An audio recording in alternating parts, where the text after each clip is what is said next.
Assalamualaikum warahmatullahi wabarakatuh. Selamat malam teman-teman semuanya dimanapun kalian berada. Semoga kita semua selalu dalam keadaan sehat walafiat dan selalu dalam lindungan Allah Subhanahu wa Ta'ala. Amin.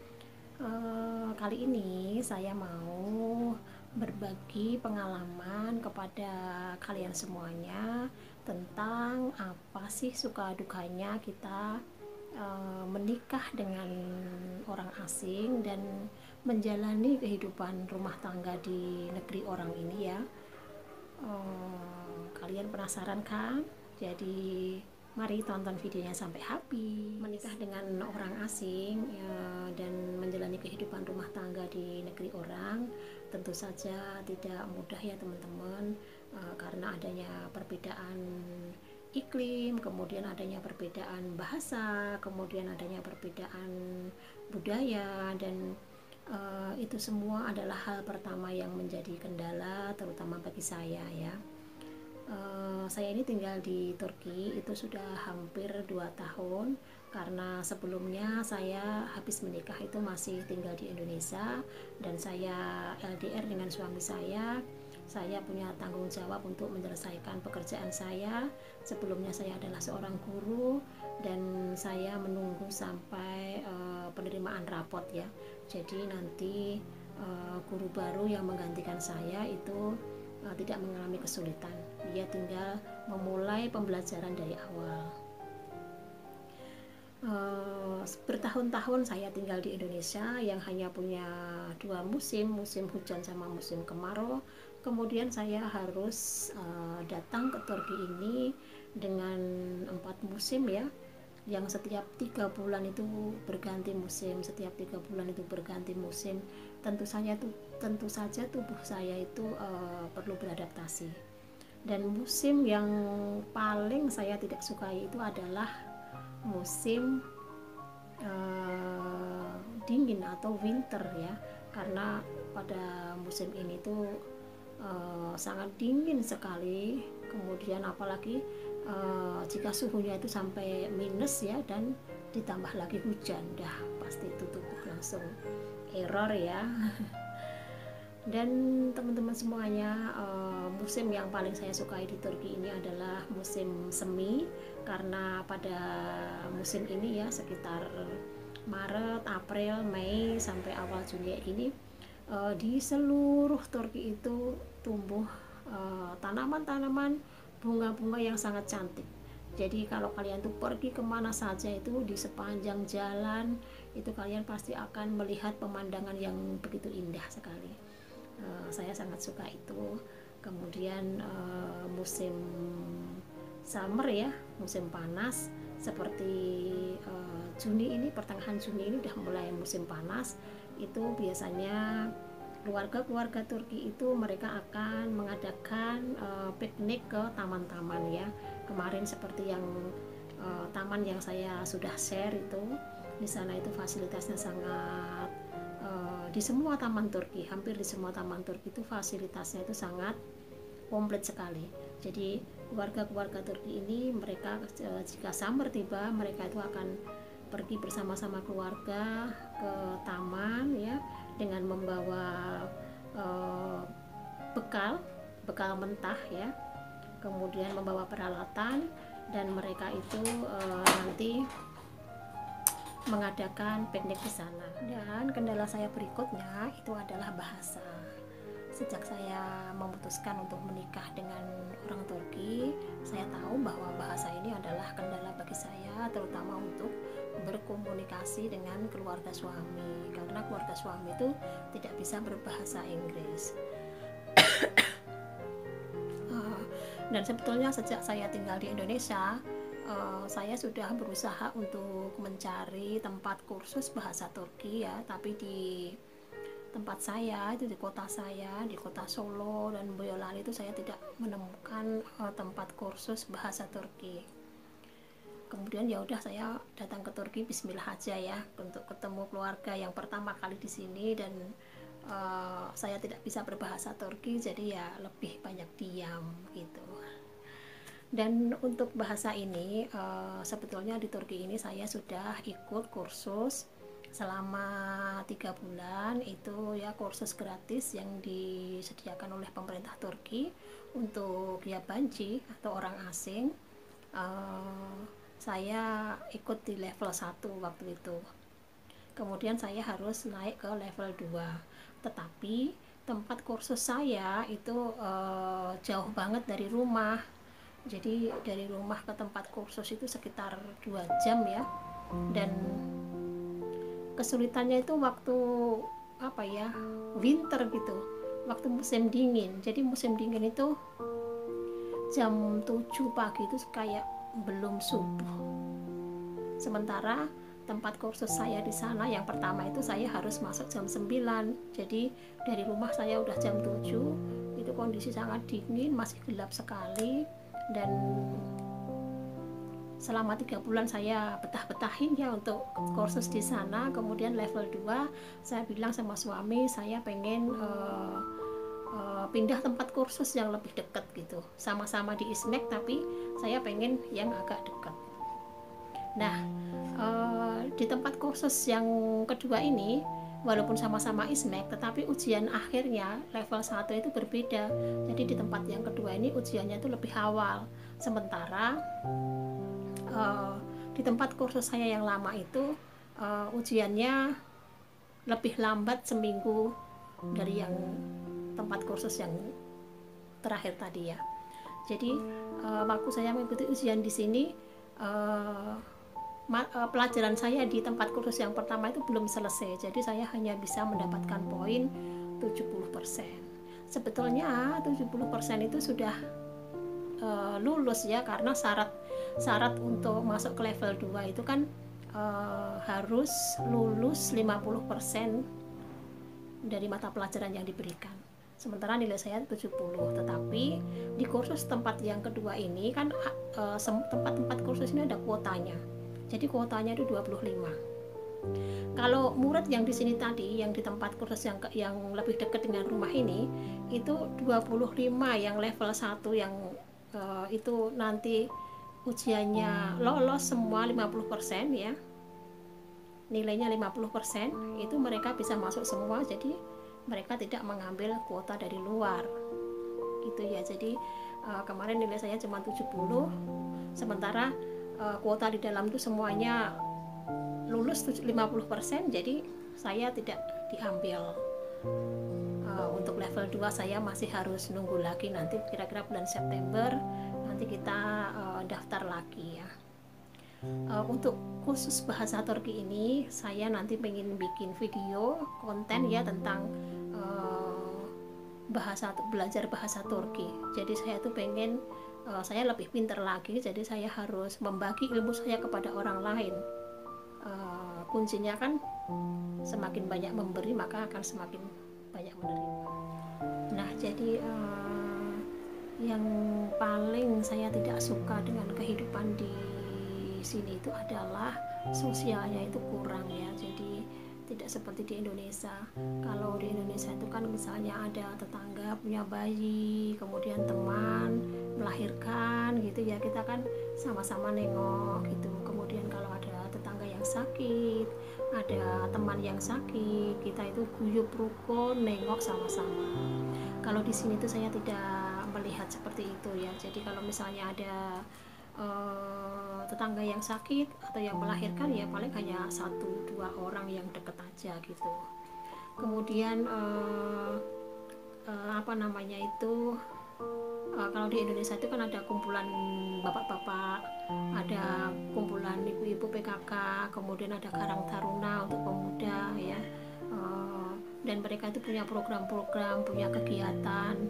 Kalau di sini tuh saya juga tidak melihat itu.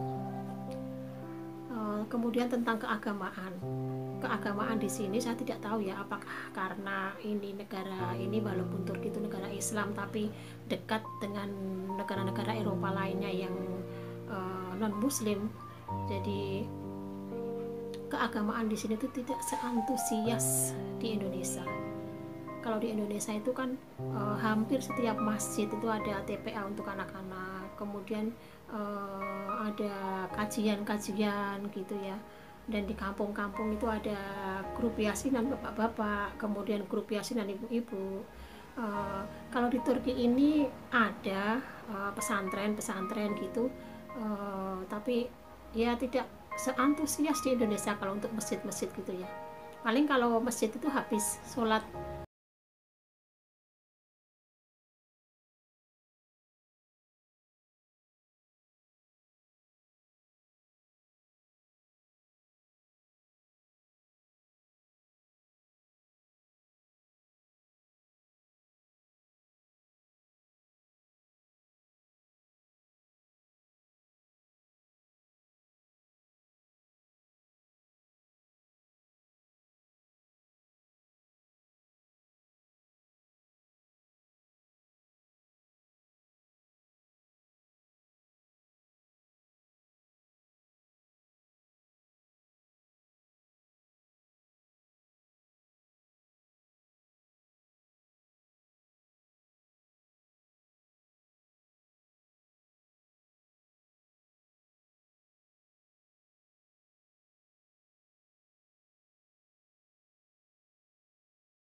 kebersamaan orang Turki, keluarga Turki ini saya juga suka sekali.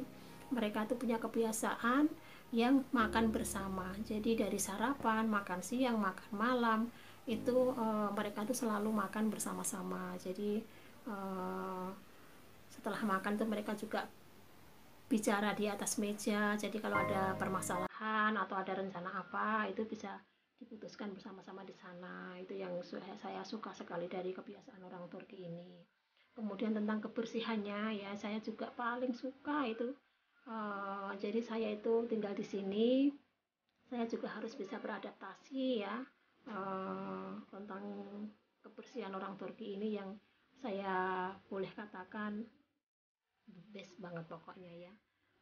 Jadi keluarga-keluarga Turki itu walaupun rumahnya nggak begitu bagus itu pasti tentang kebersihan, kerapian, dari di mana aja, di sudut mana aja itu bisa diacungin 2 jempol gitu ya kalau di Turki ini. Kemudian selanjutnya itu yang saya suka di sini itu adalah jadi kalau kita tinggal di kota besar kayak gini ya, karena kita itu jarang, sosialnya kurang, kemudian jarang nonggo gitu ya, bahasa Jawanya itu jarang nonggo. Jadi ya udah pasti sebisa mungkin kita bisa meminimalis kebiasaan yang suka ngomongin tetangga atau ngomongin teman ya. Itu adalah nilai positif banget buat saya. Nah jadi itu kira-kira tadi tentang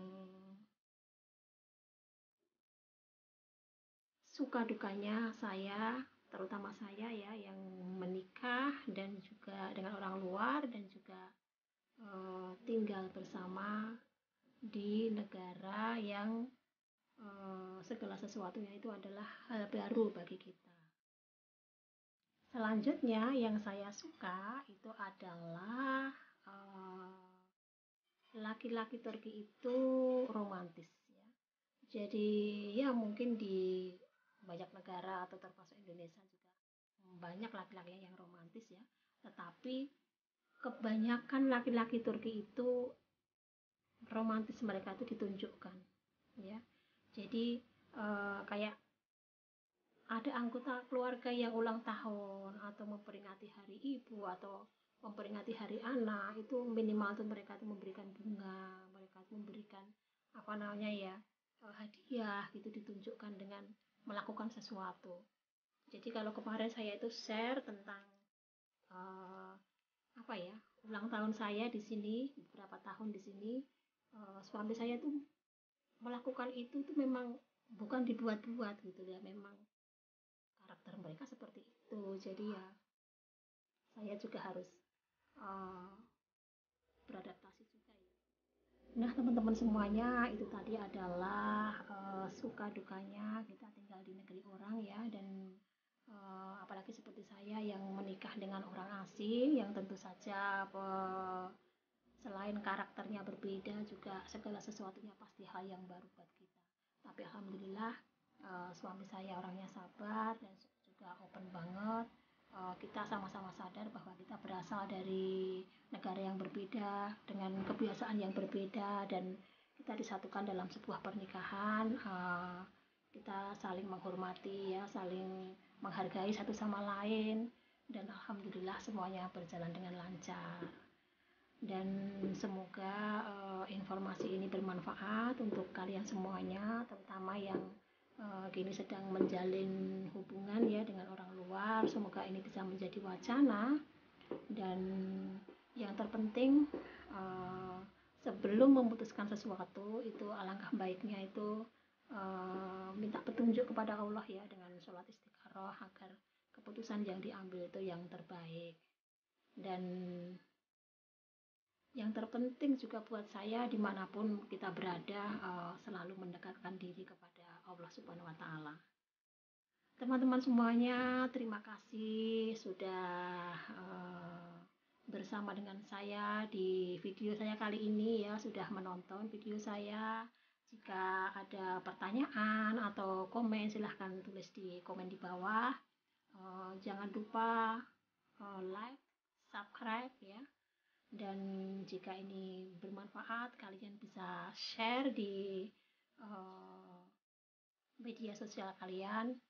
Dan saya sekali lagi mengucapkan terima kasih. Sampai jumpa di video selanjutnya. Assalamualaikum warahmatullahi wabarakatuh.